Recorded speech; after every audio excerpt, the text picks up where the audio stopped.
আজ ২২ মে নোয়াখালী সাংবাদিক ইউনিয়নের পরিচিতি সভা অনুষ্ঠিত হয়েছে। এদিন সকালে নোয়াখালী প্রেস ক্লাবে আয়োজিত সভায় সভাপতিত্ব করেন বিশিষ্ট সাংবাদিক লিয়াকত আলী খান। প্রধান অতিথি হিসেবে উপস্থিত ছিলেন নোয়াখালী প্রেস ক্লাবের উপদেষ্টা সাংবাদিক বোরহান উদ্দিন। অন্যান্যদের মাঝে উপস্থিত ছিলেন চলতিধারা পত্রিকার সম্পাদক এমবি আলম, দৈনিক দিশারি পত্রিকার সম্পাদক লিটন সহ জাতীয় ও স্থানীয় পত্রিকার প্রতিনিধিবৃন্দ। অনুষ্ঠান শেষে সাংবাদিক লিয়াকত আলী খানকে সভাপতি ও জাহাঙ্গীর আলমকে সাধারণ সম্পাদক করে ৩৩ সদস্য বিশিষ্ট নতুন কমিটি গঠন করা হয়। সভায় সংবাদকর্মীদের মানোন্নয়ন ও দক্ষতার ব্যাপারে বিভিন্ন সিদ্ধান্ত গ্রহণ করা হয়।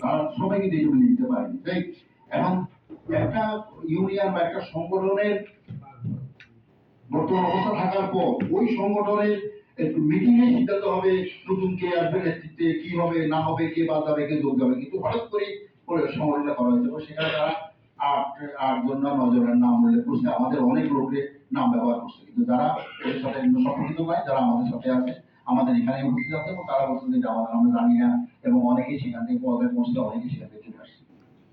এটা প্রেক্ষাপটের জন্য বলছি জিনিসটা আপনাদের জানা দরকার। আমরা আসলে এই বিষয়টা এখন সবচেয়ে প্রত্যাগত হলো যে আমরা ঐক্য করতে চাই। আমরা চাই, আমরা যারা ক্ষতিগ্রস্ত, আমরা যারা ডাইন ব্লকে আছি, আমাদের ঐক্য থাকা দরকার।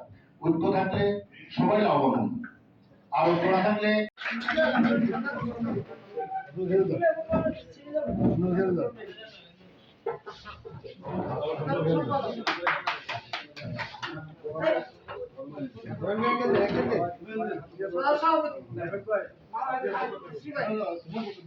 আমি হাতে দিলাম